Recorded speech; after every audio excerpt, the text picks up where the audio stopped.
Hello everyone, कैसे सभी के सभी। आई होप फाइन होंगे, बढ़िया होंगे, मजे में होंगे। तो स्टार्ट करते हैं आज के चैप्टर को, आज के इस लेक्चर को। आज बेसिकली थर्सडे है, एक नया महीना स्टार्ट हुआ है। मे का मंथ, मे का मंथ क्या होता है, मे का मंथ स्टार्ट हुआ है। और इसी न्यू स्टार्ट के साथ हम भी एक न्यू स्टार्ट लेने वाले हैं और हम स्टार्ट करने वाले हैं अपना ज्योग्राफी का चैप्टर नंबर 2। कौन सा चैप्टर है हमारा? Inside our earth. ठीक है, inside our earth is the chapter. Basically इसको हम स्टार्ट करने वाले हैं। So without wasting any time, let's start it. Inside our earth. देखो, ज्योग्राफी का जो हमने पिछला चैप्टर पढ़ा था, वो पिछला चैप्टर किस चीज के ऊपर था? बेसिकली एनवायरमेंट के ऊपर, कि हमारा जो अर्थ है उसकी जो एनवायरमेंट है, जो उसकी जो आउटर उसकी जो एनवायरमेंट है वो कैसी है। उनमें हम कुछ लेयर्स के बारे में हमने पढ़ा था, जैसे हाइड्रोस्फीयर, लिथोस्फीयर, बायोस्फीयर। इनके बारे में हमने बेसिकली ये पढ़ी थी।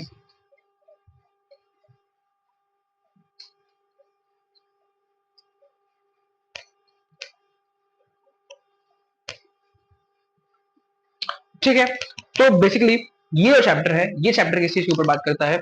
ये चैप्टर है इनसाइड आवर अर्थ, कि हमारा जो अर्थ है उस अर्थ के अंदर क्या है। ठीक है, अर्थ किस चीज से बना हुआ है उसके बारे में बेसिकली ये चैप्टर पे हम बात करने वाले हैं। Let's start. The Earth, our homeland, is a dynamic planet. It is constantly undergoing changes inside and outside. Have you ever wondered what lies in the interior of the Earth? What is the Earth made up of? ठीक है, तो कहा गया है कि हमारा जो अर्थ है, हमारा जो होमलैंड अर्थ है, जहां पे हम रहते हैं, ये बहुत सारी चीजों से मिलकर बना हुआ एक डायनामिक प्लेनेट है।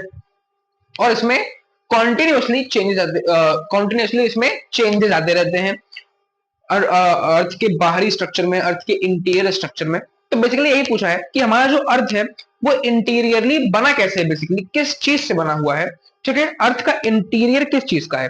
इंटीरियर मतलब समझते हो कि किसी भी चीज का अंदर का पार्ट। जैसे हम जब घर बनाते हैं, घर डिजाइन करवाते हैं, तो हम कहते हैं कि इंटीरियर अच्छा होना चाहिए, मतलब घर के अंदर का डिजाइन अच्छा होना चाहिए।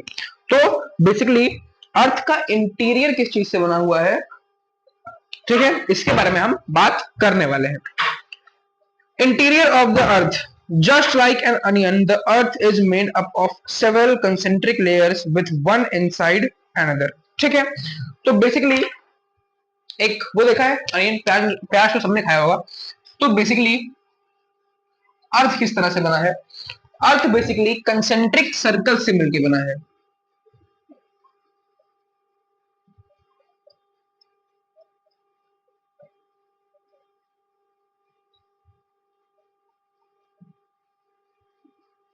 ठीक है, कुछ इस तरह का स्ट्रक्चर है अर्थ का, कुछ इस तरह का स्ट्रक्चर है अर्थ का। ठीक है, कुछ इस तरह का स्ट्रक्चर है हमारे अर्थ का। बेसिकली अनियन शेप का होता है। अनियन सबने खाया होगा, जब भी हम किसी शादी में जाते हैं या फिर कोई गेस्ट घर पे आते हैं, तो हम देखते हैं कि अनियन को जब इस तरह से काटा जाता है तो कुछ एक ऐसा एक पार्ट निकल के आता है। ठीक, इसको बेसिकली कहते हैं कंसेंट्रिक सर्कल। तो हमारा जो अर्थ है वो बेसिकली कंसेंट्रिक सर्कल्स से बना हुआ है। अंदर अंदर उसके round round in concentric circles है। बेसिकली कुछ इस तरह का इंटीरियर स्ट्रक्चर है किसका? हमारे अर्थ का।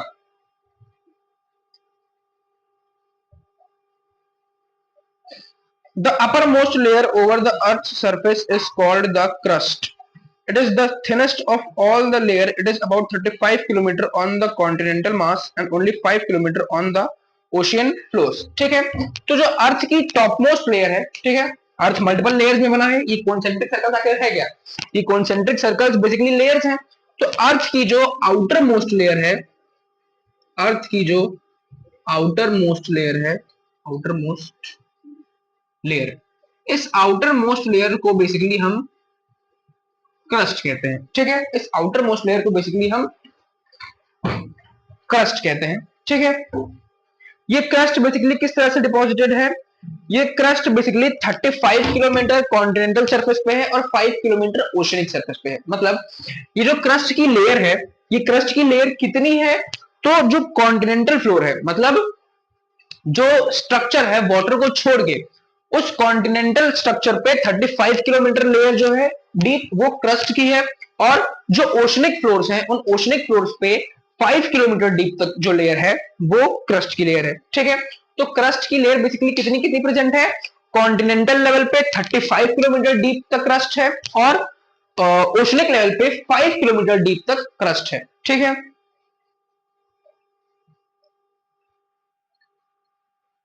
the main mineral constituents of the continental mass are silica and alumina. It is thus called sea silica and all alumina. ठीक है, तो बेसिकली इस क्रस्ट में कॉन्टिनेंटल सरफेस पे जो क्रस्ट प्रेजेंट है उस क्रस्ट पे जो सबसे ज्यादा, अच्छा बेसिकली क्रस्ट कहां कहां प्रेजेंट है, कॉन्टिनेंटल लेवल पे, कॉन्टिनेंटल लेवल पे कितना प्रेजेंट है, 35 किलोमीटर डीप। ठीक है, और ओशनिक लेवल पे कितना प्रेजेंट है, 5 किलोमीटर डीप। ठीक, ओशनिक लेवल पे 5 किलोमीटर डीप, कॉन्टिनेंटल लेवल पे 35 किलोमीटर डीप। अब जो कॉन्टिनेंटल क्रस्ट है उस कॉन्टिनेंटल क्रस्ट पे दो मेजर एलिमेंट्स या फिर दो मेजर मिनरल्स पाए जाते हैं। कौन कौन से, एक सिलिका और एक एल्यूमिना। ठीक है, इसीलिए इसको सियाल कहा जाता है, यानी कि SI से सिलिका, AL से एल्यूमिना। ठीक है, इट इज द, ठीक है, ये हो गया। The ocean's crust mainly consists of silica and magnesium. It is therefore called sea silica and magnesium. ठीक है, और जो ओशनिक क्रस्ट है उसमें बेसिकली क्या कंपोजिशन है ज्यादा, जो ओशनिक क्रस्ट है उस पर जो सबसे ज्यादा कंपोजिशन है वो सिलिका का है और मैग्नीशियम का है। ठीक है, इसी वजह से इसको सीमा कहा जाता है, SI से सिलिका, MG से magnesium. Just beneath the crust is the mantle, which extends up to a depth of 2900 kilometre below the crust. ठीक है, अब इस क्रस्ट के नीचे, इस क्रस्ट की लेयर के 3500 किलोमीटर, सॉरी, इस क्रस्ट की लेयर के 2900 किलोमीटर नीचे जो दूसरी लेयर है वो है हमारी, क्या है, वो है हमारी मेंटल की लेयर, वो है हमारी मेंटल की लेयर। ठीक है, below the crust, the outermost layer is the core with a radius, the innermost layer is the core of radius 3500 kilometer. It is mainly made up of nickel and iron and called Ni nickel and Fe ferrous. The central core has very high temperature and pressure. ठीक है, तो basically चीज क्या है कि जो सबसे outer most layer है, तीन लेयर्स हैं बेसिकली, जो सबसे आउटर मोस्ट लेयर है वो है हमारी क्रस्ट की लेयर। ठीक, क्रस्ट में क्रस्ट दो जहां पर प्रेजेंट है, कॉन्टिनेंटल लेवल पे 35 किलोमीटर और ओशनिक लेवल पे 5 किलोमीटर।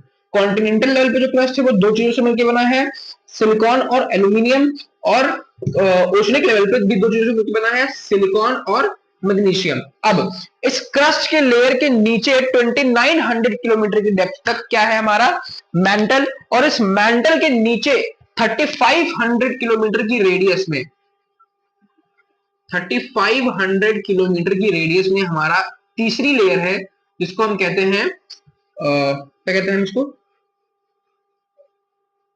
कोर।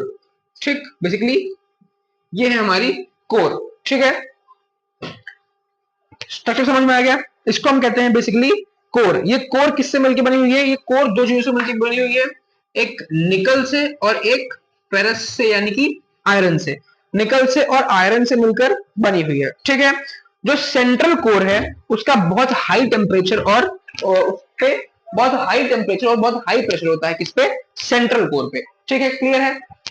देखो एक बार फिर से मैं समराइज कर दूंगा एंड में। ठीक है, एक बार एंड में समराइज कर देंगे। अब आते हैं रॉक्स एंड मिनरल्स वाले टॉपिक पे। The Earth's crust is made up of various types of rocks. Any natural mass of mineral matter that makes up the Earth's crust is called a rock.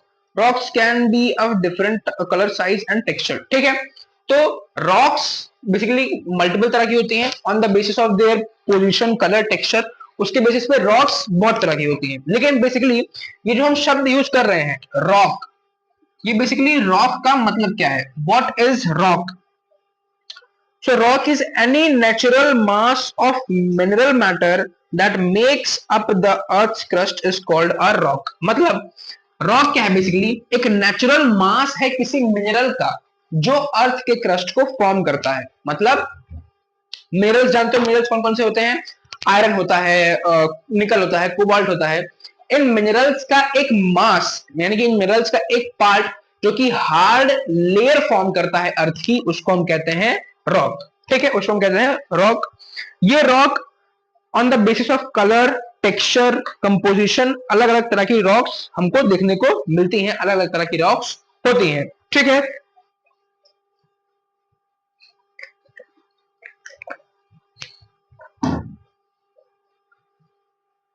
there are three major types of rocks: igneous rocks, sedimentary rocks and metamorphic rocks। ठीक है, तो rocks basically तीन तरह की होती हैं on the basis of formation. Formation की basis पे तीन तरह की होती हैं। वैसे रॉक्स तो बहुत तरह की होती हैं, कलर के बेसिस पे, टेक्सचर के बेसिस पे, कंपोजिशन के बेसिस पे। लेकिन हम जो क्लासिफिकेशन पढ़ रहे हैं, हम बेसिकली किस चीज का क्लासिफिकेशन पढ़ रहे हैं? हम पढ़ रहे हैं फॉर्मेशन के बेसिस पे रॉक्स का क्लासिफिकेशन। फॉर्मेशन के बेसिस पे तीन तरह की रॉक्स होती हैं: इग्नियस,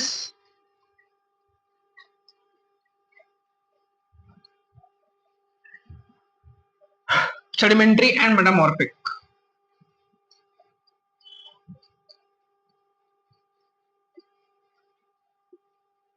सेडिमेंट्री एंड मेटामॉर्फिक, ये तीन तरह की रॉक्स बेसिकली होती हैं। तीन तरह की रॉक्स बेसिकली होती हैं। ठीक है, अब बात करते हैं कि इन रॉक्स में होता क्या है। So when the molten magma cools, it becomes solid. Rocks thus formed are called igneous rocks. They are also called primary rocks. There are two types of igneous rocks: intrusive rocks and extrusive rocks. ठीक है, तो basically हम पढ़ क्या रहे हैं? हम पढ़ रहे हैं रॉक्स के बारे में। रॉक्स में भी क्लासिफिकेशंस होते हैं, लेकिन जो हम क्लासिफिकेशन पढ़ रहे हैं वो क्लासिफिकेशन हम पढ़ रहे हैं on the basis of origin या फिर on the basis of formation. Formation के बेसिस पे तीन तरह की रॉक्स होती हैं: igneous rocks, sedimentary rocks, metamorphic rocks. किस किस तरह से फॉर्म हुई है ये हमको जानना है। सबसे पहले बात करते हैं इग्नियस रॉक्स की। इग्नियस रॉक्स कैसे बनती है? बेसिकली तो जो मैग्मा होता है, मैग्मा कौन सा? मतलब जो अर्थ के अंदर जो हीट होती है, जो प्रेशर होता है, उसके चलते जो लिक्विड बनता है वो होता है मैग्मा। मैग्मा के जब मैग्मा कूल होता है तो उस मैग्मा की कूलिंग से जो रॉक बनती है उस रॉक को हम कहते हैं इग्नियस रॉक। इग्नियस रॉक दो तरह की होती है: इंट्रूसिव और extrusive. Intrusive rocks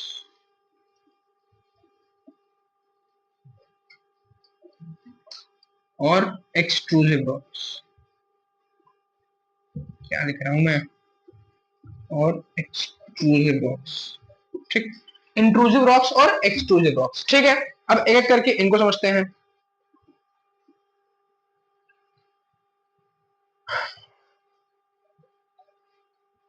Can you imagine lava coming out from the volcanoes? Lava is actually fiery red molten magma coming out uh, from the interior of the earth on its surface. When this molten lava comes on the earth's surface, it is rapidly cools down and becomes solid. Rocks formed in such a way on the crust are called extrusive igneous rocks. ठीक है, तो अगर सबसे पहले बात करें कि ये एक्सट्रूसिव इग्नियस रॉक्स क्या होती हैं, तो बेसिकली एक्सट्रूसिव इग्नियस रॉक्स वो रॉक्स होती हैं जब वॉल्केनोस देखे हैं ना, मान लो ये अर्थ का स्ट्रक्चर है, इसके ऊपर ये एक वॉल्केनो है। ठीक है, अब यहाँ पे मैग्मा का फॉर्मेशन हो रहा है। जब ये मैग्मा एक्सपेल होके आता है, जब ये मैग्मा कभी कभी वॉल्केनिक एरप्शन के चलते जब ये मैग्मा निकलता है और वो मैग्मा अर्थ के सरफेस पे आने के बाद कूल हो जाता है, उस टाइम पे जो रॉक फॉर्म होती है अर्थ के स्ट्रक्चर पे, अर्थ के क्रस्ट पे, बहुत सिंपल डेफिनेशन तुमको बता रहा हूं, अर्थ के क्रस्ट पे मैग्मा की कूलिंग के चलते जो रॉक फॉर्म होती है उसको हम कहते हैं एक्सट्रूसिव रॉक। ठीक है, और अर्थ के क्रस्ट के अंदर ही जब मैग्मा कूल हो जाता है उसके कूल होने पे जो रॉक बनती है वो होती है इंट्रूसिव रॉक। देखो नाम से समझो ना, इंट्रूसिव, इन इन यानी कि अंदर, अर्थ के अंदर, जो अर्थ के अंदर ही मैग्मा कूल हो जाता है तब जो रॉक बनती है वो बनती है इंट्रूसिव। और एक्स, एक्स मीन्स, बोल एक्स नहीं, एक्स मीन्स बाहर, ठीक, एक्स मींस बाहर। जब बाहर मैग्मा की कूल होता है उस टाइम पे बनती है एक्सट्रूसिव रॉक्स, ठीक है।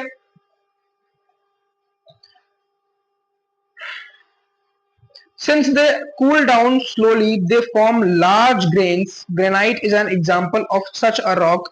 Grinding stones used to prepare paste powder or spices and grains are made of granite. ठीक है, तो क्योंकि इनको कूल होने में बहुत टाइम लगता है, अब इतना हाई टेम्परेचर का जब मैग्मा है तो उसको कूल होने में थोड़ा टाइम लगता है। उससे कूल होने में टाइम लगने की वजह से उसमें ग्रेन्स का फॉर्मेशन हो जाता है, पत्थर का फॉर्मेशन हो जाता है। उसी का एग्जाम्पल है, उसी ग्रेन का एग्जाम्पल है ग्रेनाइट, ठीक है।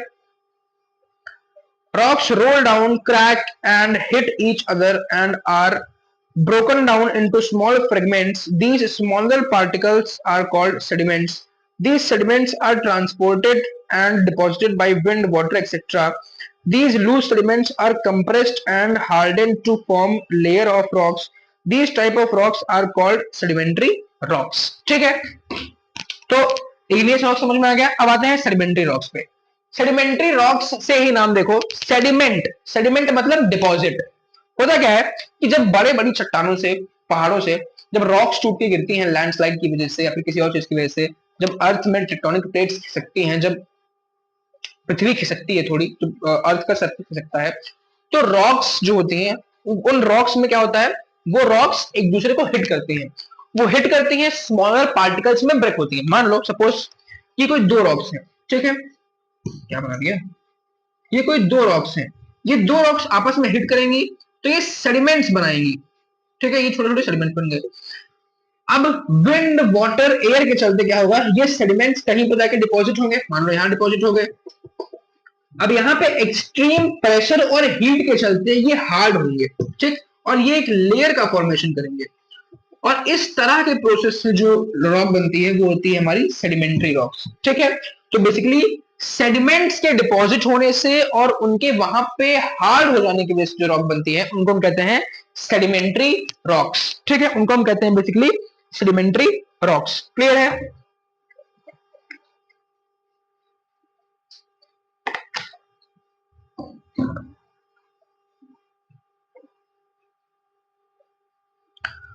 For example, sandstone is made from grains of sand. These rocks may also contain fossils of plants, animals, and other microorganisms that once lived on them. ठीक है, जैसे इसका एग्जांपल है सैंडस्टोन। सैंडस्टोन कैसे बनता है? सैंडस्टोन बेसिकली जब sand के पार्टिकल्स ब्रेक होते हैं, उनमें फॉसिल्स मिलते हैं, एनिमल्स के, प्लांट्स वेस्ट, एनिमल वेस्ट, तो उससे वो सैंडस्टोन बनता है।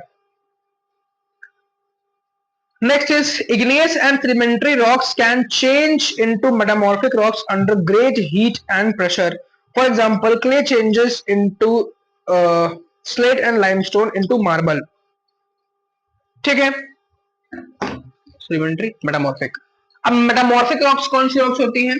मेटामॉर्फिक रॉक्स बेसिकली वो रॉक्स होती हैं जो इग्नियस और सेडिमेंट्री दोनों ही, चाहे वो इग्नियस रॉक्स हो चाहे वो सेडिमेंट्री रॉक्स हो, इन दोनों ही तरह के रॉक्स पे जब एक्सट्रीम हीट और एक्सट्रीम प्रेशर बनता है, उस प्रेशर और उस हीट के चलते जो एक नया फॉर्मेशन होता है नई चीज का, वो नई चीज ही होती है हमारी मेटामॉर्फिक रॉक्स, ठीक है। तो इग्नियस और सेडिमेंट्री रॉक्स पे हीट और प्रेशर के इफेक्ट के चलते जो रॉक बनती है उस रॉक को हम कहते हैं सेडिमेंट्री, सॉरी, मेटामॉर्फिक रॉक्स, ठीक है।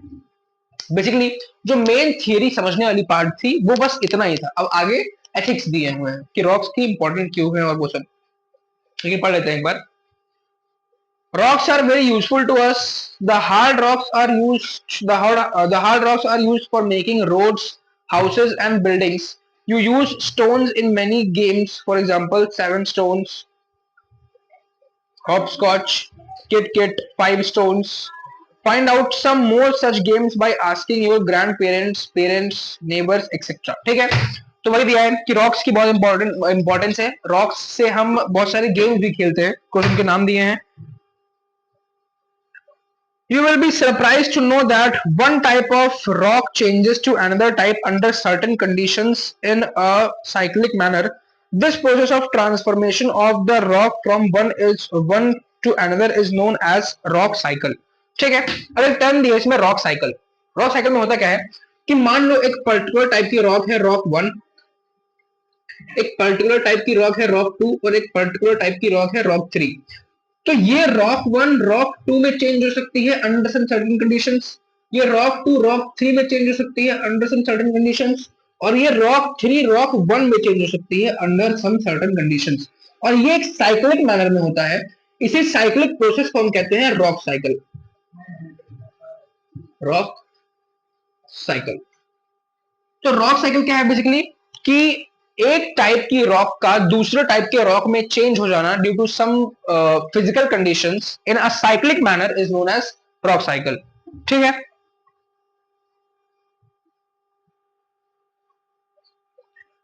You have already learned when the molten magma cools, it solidifies to become igneous rock. These igneous rocks are broken down into small particles that are transported and deposited to form sedimentary rocks. When the igneous and sedimentary rocks are subjected to heat and pressure, they changes into metamorphic rocks. ठीक है। तो इन्हीं तीन के example समझाया है कि जब igneous rocks ब्रेक होती हैं, डिपॉजिट होती हैं, तो वो सेडिमेंट्री रॉक्स फॉर्म करती हैं। जब सेडिमेंट्री रॉक्स पे एक्सटेंसिव प्रेशर और हीट पड़ती है तो वो मेटामॉर्फिक रॉक्स पड़ती हैं, मेटामॉर्फिक रॉक्स बनती हैं। और जब मेटामॉर्फिक रॉक्स मेल्ट हो जाती हैं तो वो वापस से इग्नियस रॉक्स बना देती हैं। ठीक है। तो इन्हीं तीनों रॉक्स के हेल्प से ही ये प्रोसेस हमको समझाई है। The metamorphic rocks, which are still under great heat and pressure, melt down to form molten magma. This is molten magma can cool down and solidify into igneous rocks. ठीक है। Rocks are made up of different minerals.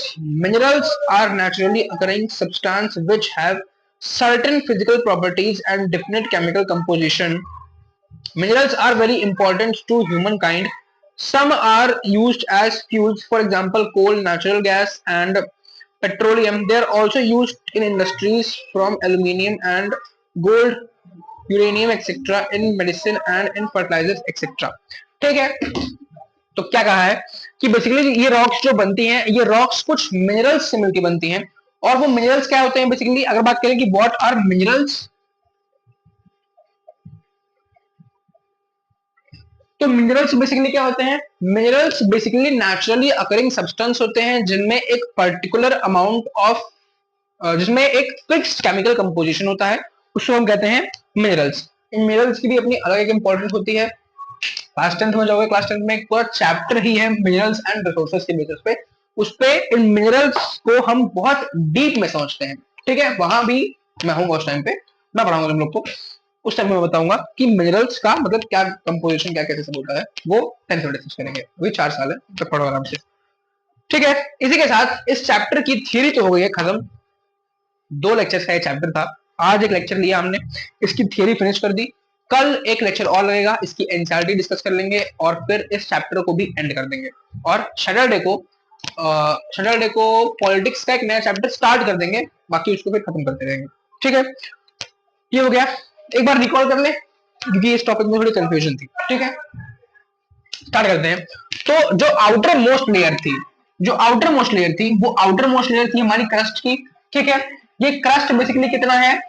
ये crust हमारे continental surface पे 35 kilometre है और oceanic surface पे 5 kilometre है। ठीक है। इस सरफेस के 2900 किलोमीटर डीप तक, 2900 किलोमीटर डीप तक, यानी कि ये वाला जो पार्ट है, इस वाले पार्ट में क्या है? इस वाले पार्ट में है हमारा क्या है? इस वाले पार्ट में मेंटल, इस वाले पार्ट में हमारा मेंटल है। और इस मेंटल के नीचे 3500 किलोमीटर तक, 3500 किलोमीटर के रेडियस तक, ये जो पार्ट है हमारा, ये हमारा पार्ट क्या है? ये हमारा पार्ट है कोर का। ठीक है। कोर में भी जो इनर कोर है, जो सेंट्रल कोर है, उसमें एक्सटेंसिव हीट और एक्सटेंसिव प्रेशर पाया जाता है। ठीक है। फिर हमने बात की रॉक्स की, कि रॉक्स क्या होते हैं बेसिकली। तो रॉक्स हार्ड सब्सटेंस होते हैं जो अर्थ के क्रस्ट को फॉर्म करते हैं और ये बेसिकली मिनरल से मिलकर बने होते हैं।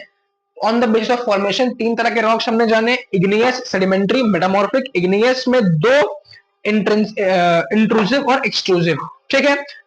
सेडिमेंट्री को जाना, मेटामॉर्फिक को जाना। ठीक है। रॉक साइकिल के बारे में जाना कि बेसिकली रॉक साइकिल क्या होती है। रॉक साइकिल एक साइक्लिक प्रोसेस होती है जिसके अंदर एक तरह की रॉक दूसरी तरह की रॉक में कन्वर्ट हो सकती है during some proper physical conditions. ठीक है। ये थी पूरी कहानी। हाँ, हमने ये भी देखा था कि एक अर्थ का स्ट्रक्चर कैसा है। तो अर्थ अंदर से कंसेंट्रिक सर्कल्स के फॉर्म में है। जैसा एक अनियन का शेप होता है वैसा अर्थ का शेप होता है, अंदर से कंसेंट्रिक सर्कल्स के फॉर्म में ये बना होता है। ठीक है,